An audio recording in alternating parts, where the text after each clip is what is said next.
ብስሚላሂ ረህማኒ ረሂም የተቡክ ዘመቻ ከባድ የአየር ንብረት ባለበት ሐሩር በሆነ ሰዓት የታወጀ ዘመቻ ነው። በተለምዶ ነብዩ ሰለላሁ ዐለይሂ ወሰለም ዘመቻ ለመውጣት በሚያስቡበት ጊዜ ወደየት እንደሚዘምቱ አይናገሩም።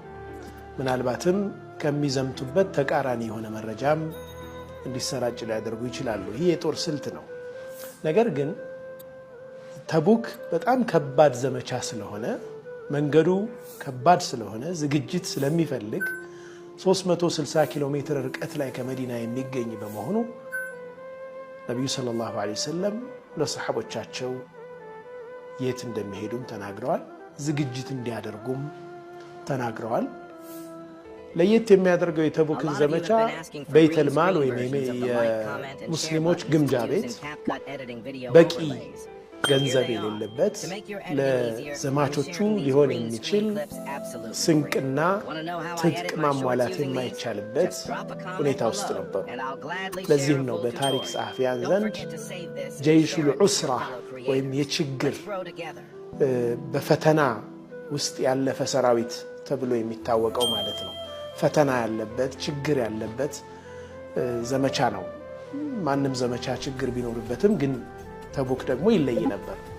ታዲያ ነብዩ ሰለላሁ ዐለይሂ ወሰለም ሀብት ያላቸው ገንዘብ ያላቸው ሰሐቦችን ሰደቃ እንዲሰጡ ለፊ ሰቢልላህ እንዲያዋጡ ቅስቀሳ ያደርጉ ነበር።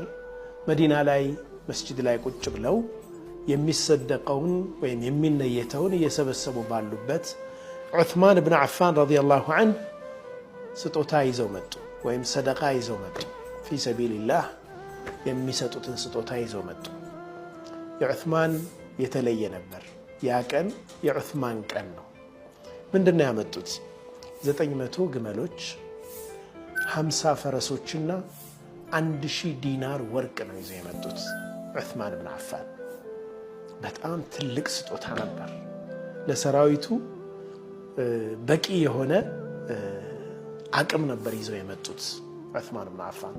ረሱል ዓለይሂ ሰላቱ ወሰላም የዑስማንን ያመጡትን ዲናሮች ወይም ዲርሃሞች የወርቅ ሳንቲሞች ማለት ነው ደናኒሮቹን እያዩ ምን አሉ? ነቢ ሰለላሁ ዐለይሂ ወሰለም ማ ضر ዑስማኑ ማ ፈዐለ በዕደ ልየውም፣ ዑስማንን ከዚህ በኋላ የሚሰራው ምንም አይነት ስራ አይጎዳውም አሉ ነቢ ሰለላሁ ዐለይሂ ወሰለም።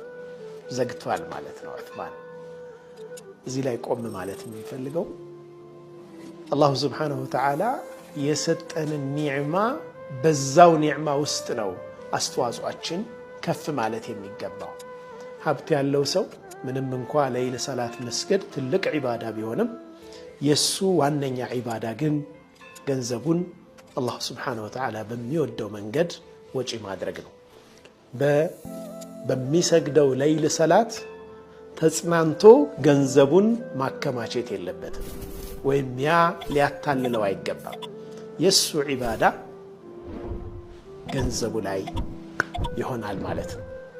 እውቀት ያለው ዓሊም የሆነ ሰው መጾም፣ መስገድ፣ ነፍል ነገሮችን ማድረግ እጅግ በጣም ትልቅ ዒባዳ ከመሆኑ ጋር የዓሊም ዒባዳ ግን ሐቅ በመነገር ባለበት ቦታ ላይ ሐቅን መናገር ነው።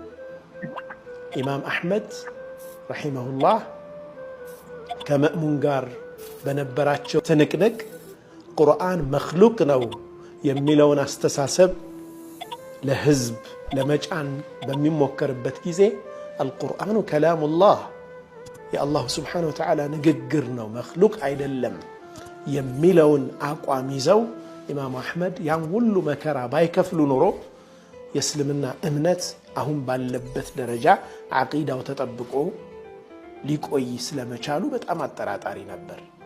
ላኪን የኢማም አሕመድ ትልቁ ዒባዳቸው የችግር ጊዜ፣ የፈተና ጊዜ ህዝብ ዑለማዎችን ስለሚመለከት አቋማቸውን አስተካክለው ህይወታቸውን እስከ መሰዋት የሚደርስ መስዋዕትነት ይጠበቅባቸዋል። ምናልባት በነፃ የሚያገለግሉ ሆስፒታሎችን መገንባት በጣም ትልቅ ኸይር ነው፣ ትልቅ መልካም ስራ ነው። ነገር ግን ሙፈኪር የሆኑ ሰዎች እውቀት አስተሳሰባቸው በጣም ምጡቅ የሆኑ ሰዎች የተሳሳቱ አስተሳሰቦች ማህበረሰብ ውስጥ ገብተው እምነትን ባህሪን እንዳያበላሹ እነኛን መታገል ይሆናል የነሱ ዒባዳ። ያንዳንዱ ሰው የተሰጠው ስጦታ አለ። በዛ ስጦታውም ነው አላህ Subhanahu Wa Ta'ala ዘንድ የሚጠየቀውና ዒባዳችን ማተኮር የሚኖርበት አላህ በሰጠን ጸጋ ላይ መሆን እንዳለበት እንማራለን። ዑስማን የቁርአን ሰው ነበሩ። ነገር ግን በጣም ጎልቶ የወጣው ስራቸው ጀይሸል ዑስራ ነው። ይህንን የችግር መከራ ላይ የነበረ የስንቅ እጥረት ላይ የነበረን ሰራዊት ማዝመት የሚችል ከፍተኛ ገንዘብ ያወጡ ትልቅ ባለሀብት ናቸው።